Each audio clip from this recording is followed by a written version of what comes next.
Olá, meu nome é Eric Surita e hoje a gente está começando a série Pessoas Precisam de Pessoas. Com o apoio da Panflix, a gente está junto nessa causa com a CVV para o Setembro Amarelo, que é um assunto delicado, mas a gente resolveu tratar com a profundidade que o tema merece.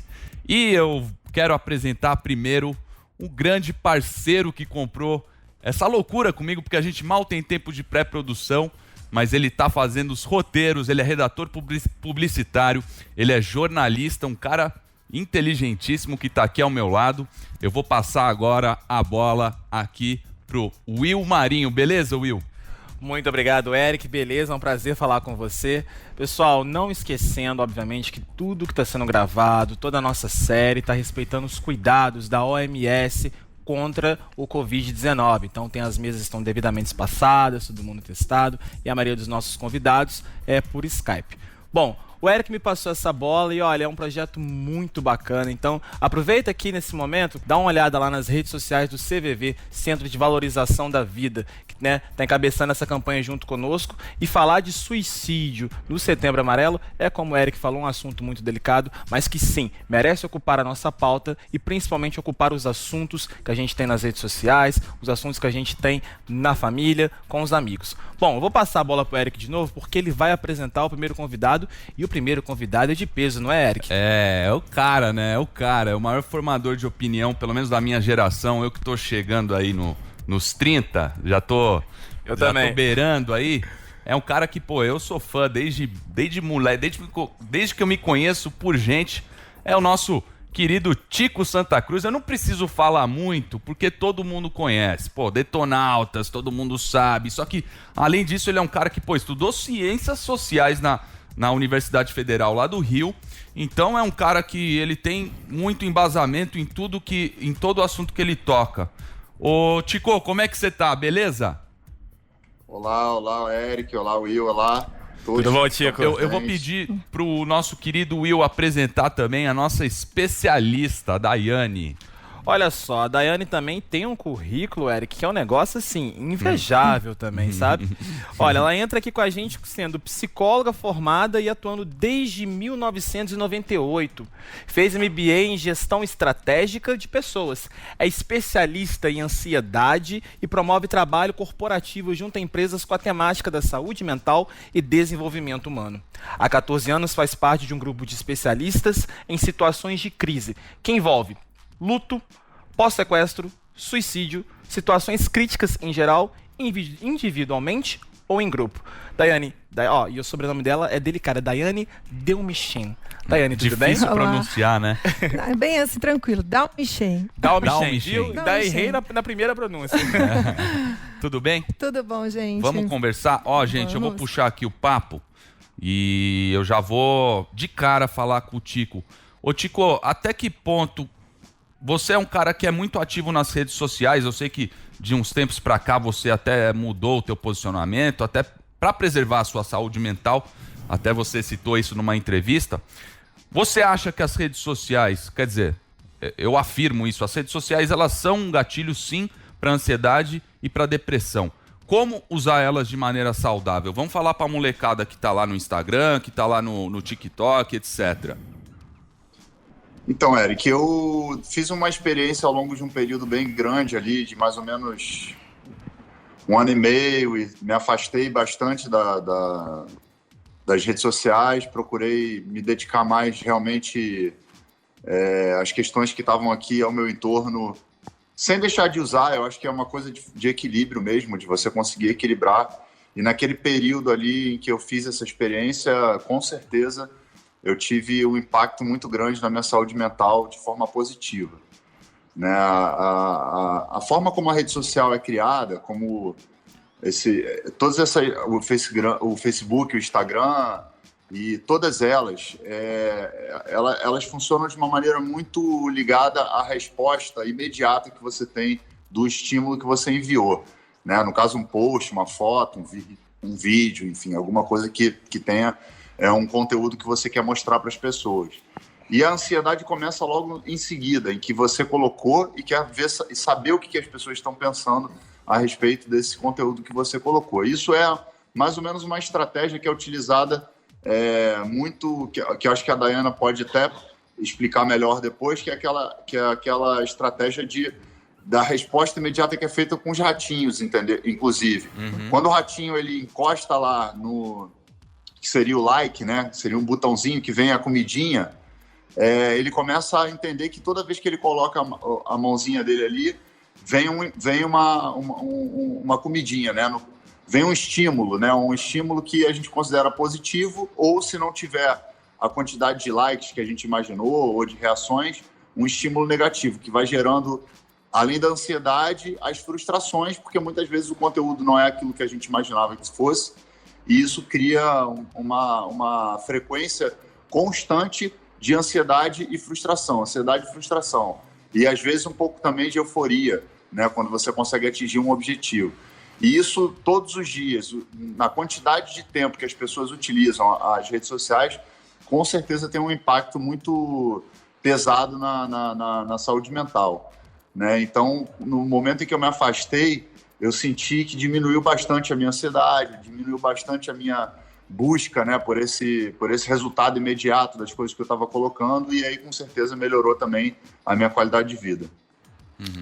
Olha, eu vou pegar aqui o que o Tico trouxe. Ele falou algumas palavras ali, Dayane, que eu acho que é bacana a gente dar um enfoque. Ele falou de ansiedade, ele falou de se afastar para a saúde mental. Essas palavras, até mais ou menos uns 2, 3 anos atrás, as pessoas não falavam. Meus pais, por exemplo, nunca conversaram comigo sobre saúde mental. Aqui você atribui a mudança desse status, né? Do que antes era tabu e agora passa a ser discutido. Pois eu tenho levantado muito essa bandeira de se falar em saúde mental. Durante muito tempo, saúde mental ela tinha era totalmente uma conotação de loucura, né, desequilíbrio. Então, as pessoas não falavam em saúde mental. Até pouco tempo atrás, por exemplo, um paciente que ia no meu consultório, ele não queria de jeito nenhum que eu emitisse um atestado, porque se ele levasse para a escola ou se ele levasse para a empresa, que ele tinha ido ao psicólogo, a conotação é de que ele estava doente. Felizmente, eu acho que vem tendo toda uma preocupação, né, em desmistificar isso, e cada vez mais a gente vem falando sobre ansiedade, sobre burnout, sobre depressão, e a gente sabe que a maior parte, infelizmente, a maior parte da humanidade vem adoecendo emocionalmente, né? Então, a mídia abriu muito para isso. Então, você vê bastante especialistas falando, porque também a gente tinha um problema antes, principalmente psicólogo e psiquiatra, em filmes e novela, tinha sempre aquela conotação mais de brincadeira, e hoje não. Hoje é uma seriedade muito grande. Então... eu vou falar aqui também, porque eu acho bem interessante quando a gente fala também de religião, né? Porque muitas pessoas associam a religião, mas não é. Gente, a depressão, ela pode pegar qualquer um. E é uma... Eu vou usar um termo que até pode soar um pouco pesado, mas é uma pandemia muito silenciosa. Eu vou rodar um VT do Padre Fábio de Mello falando sobre as experiências dele, e aí a gente comenta depois, pode ser? Pode ser. Então vamos lá, vamos rodar. Olha, eu acredito que a mesma regra que eu vivo com o alimento, eu preciso viver com as redes sociais. Existem alimentos que nos intoxicam, nos fazem mal, existem alimentos que nos nutrem, nos proporcionam saúde. A rede social é um eterno self-service. Você busca o que você quiser, você encontra de tudo. Então eu tenho procurado a saúde nas redes sociais da mesma forma como eu procuro a saúde nos alimentos. A gente sabe que rede social pode ser um gatilho para muita ansiedade, sobretudo por causa da comparação. Nós vivemos, as redes sociais giram muito em torno da cultura da imagem. E as pessoas procuram passar uma imagem muito positiva, tudo muito bonito, férias maravilhosas, vida maravilhosa. E isso gera uma ansiedade, uma pontinha de decepção de pensar, olha, minha vida não é tão maravilhosa assim. E é claro, a gente precisa desconstruir isso, a gente precisa entender que nem tudo que parece e minimizar um pouco esses gatilhos. A cultura do cancelamento é uma reconstrução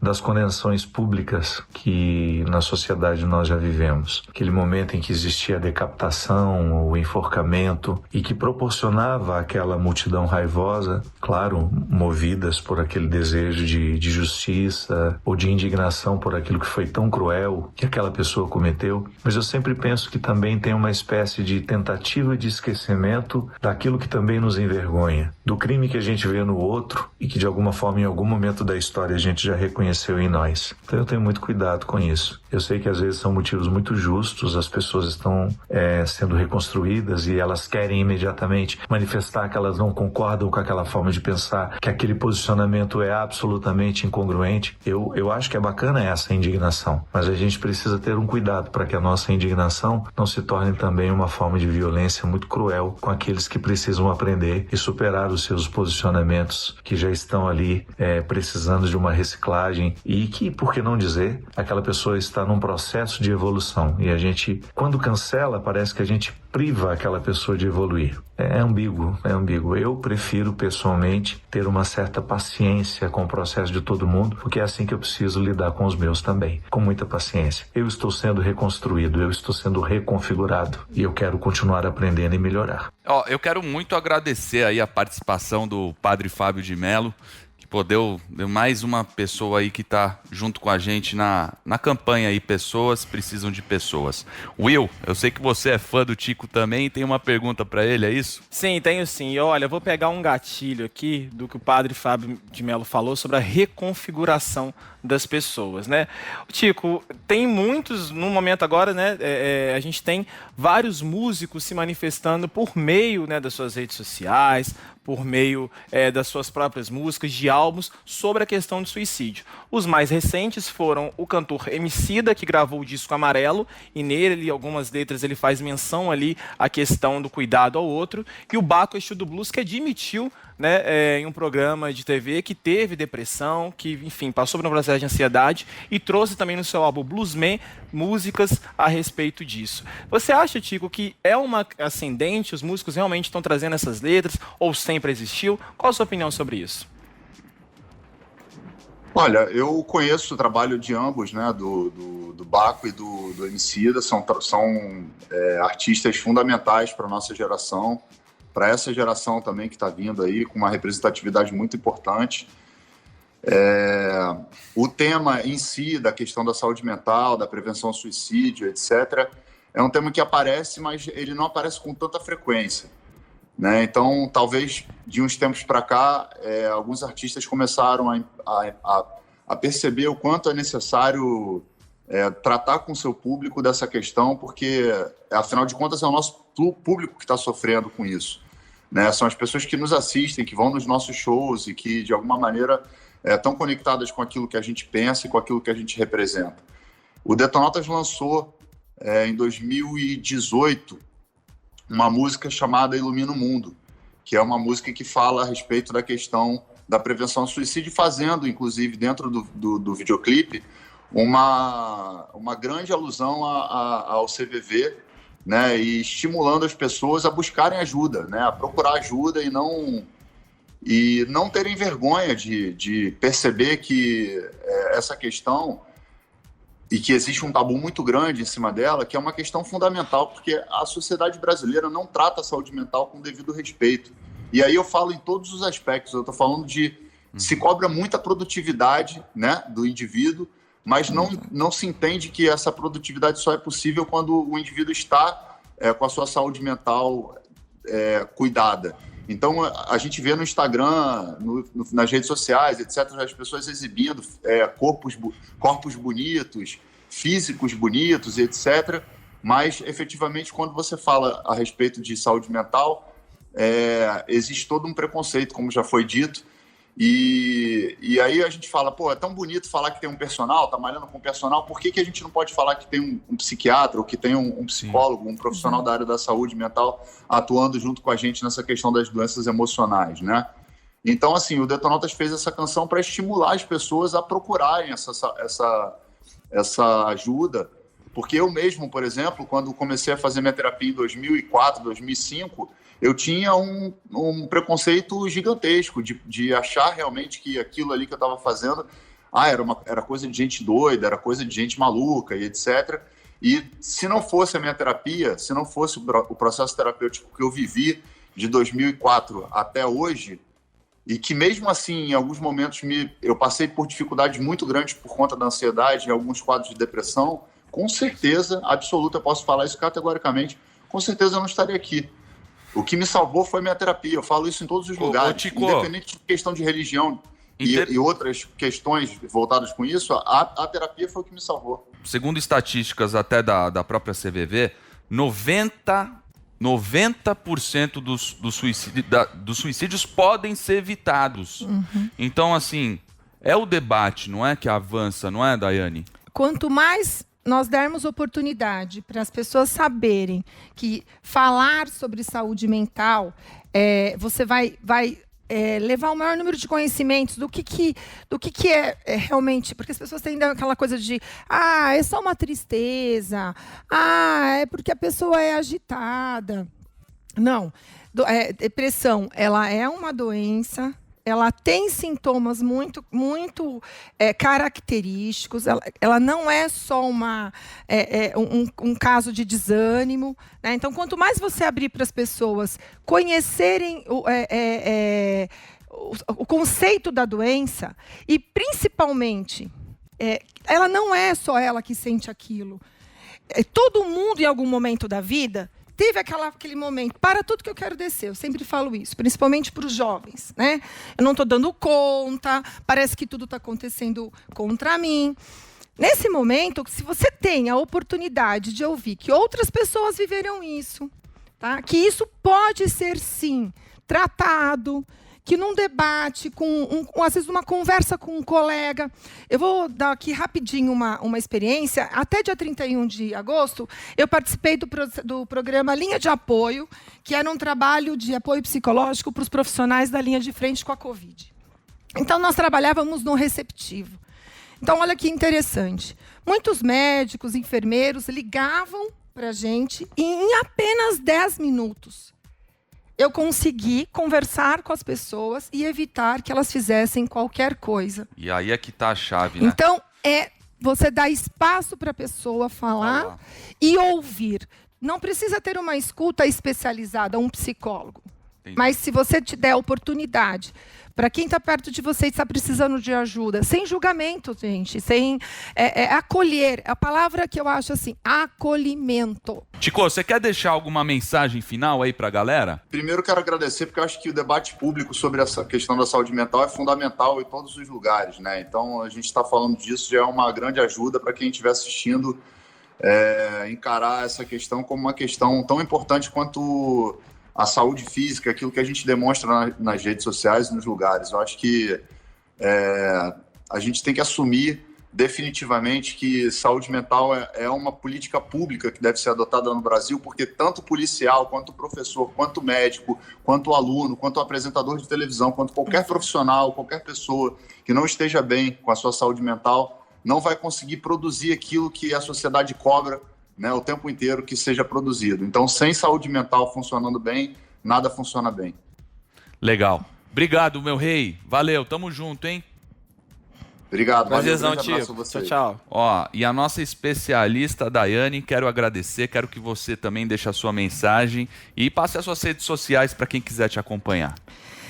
Gente, não sofram sozinhos, né? Quando a dor de viver estiver maior do que a vontade de viver, não hesite. Procure ajuda, procure qualquer pessoa que estiver ao seu lado. Sempre vai ter alguém que vai te dar o apoio, que vai te acolher. Isso é muito importante. Viver vale muito a pena, né? É uma delícia, mas às vezes é doloroso. Ser e Viver, Psicologia e Desenvolvimento, tá? Eu estou no Instagram com Ser e Viver. Legal. Então sigam lá, Ser e Viver. Ser e Viver. E agora eu passo a bola pro meu camarada Will chamar o próximo VT aí. Olha, o VT agora que vai entrar é de um cara que entende muito bem do que é estar numa rede social e principalmente essa exposição que a gente conversou. Então vou chamar agora o VT dele, Léo Picon, que é influenciador digital e vai falar um pouquinho da experiência dele com as redes sociais. Olha, existem formas saudáveis de usar as redes sociais. Acho que todas as tecnologias, todos os instrumentos que a gente tem na mão, a gente pode usar de uma maneira positiva ou não, né? A gente tem que saber usar, porque a internet é aquela história. Se a gente está indo em direção ao abismo, é melhor que a gente vá a pé do que a gente vá num carro que chegue lá muito rápido. A internet é a mesma coisa. Se a gente souber para onde a gente quer direcionar com bons nortes, a gente pode usar a internet de maneira saudável. Com certeza a internet, como atmosfera, ela pode ser um gatilho para depressão e ansiedade, por isso que você tem que estar muito ligado no conteúdo, como você usa o celular. As notificações são coisas que aceleram, desativar notificações são coisas que eu faço, e o conteúdo que você consome nas suas timelines também é algo que você tem que ficar sempre atento. A cultura do cancelamento, um negócio que dá até para fazer uma análise bíblica, né? Jesus Cristo foi cancelado e a gente já tem uma opinião muito clara sobre isso, né? Então, acho que só Deus pode nos julgar, tá todo mundo numa constante evolução, errando e aprendendo. Eu vou falar, esse negócio da cultura do cancelamento, cara, a gente tá discutindo isso algumas vezes. Direto, né? Grandes nomes aí na história, ao longo da história, que foram cancelados também. Mas enfim, o que você achou do que o Léo comentou aí, Will? Olha, cara, eu achei muito bacana, principalmente pelo fato dele trazer o contraponto, né? As redes sociais podem ser usadas de uma forma ruim, mas também podem ser usadas de uma forma boa. E aí, o que vai mudar nisso tudo, Eric, é quem usa e a forma que usa. Então, achei muito bacana o que o Léo trouxe pra gente. Pô, Léozinho, obrigado aí pelo depoimento. E olha, fechamos mais um episódio do Pessoas que Precisam de Pessoas. E cada vez que eu gravo isso, Eric, eu paro, reflito e falo, gente, como eu preciso de pessoas. Você não sente isso, não? Exatamente, cara. A gente compartilha do mesmo sentimento, assim. Em todos os aspectos, a gente o ser humano por si já é sociável, né? Então, eu acho que cada vez mais a gente precisa de pessoas. O importante é, claro, a gente sempre debater. E muitas vezes, tabus são feridas nos quais a gente consegue fazer cicatrizar. Eu acho que eu vejo a vida em si, filosoficamente falando, um pouco dessa maneira. Perfeito, Eric. Olha, você que está nos assistindo, não esqueça de conhecer as redes sociais do CVV, Centro de Valorização à Vida. Dá uma passada lá, é só procurar no Instagram, CVV, procurar também o site. Não esqueça, porque essa campanha é feita em parceria com eles para valorizar as pessoas que trabalham lá e principalmente incentivar todos a debater o suicídio. Eric, tchau, tchau. 188, não esqueça, CVV, valeu, obrigado meu companheiro, tamo junto, até mais.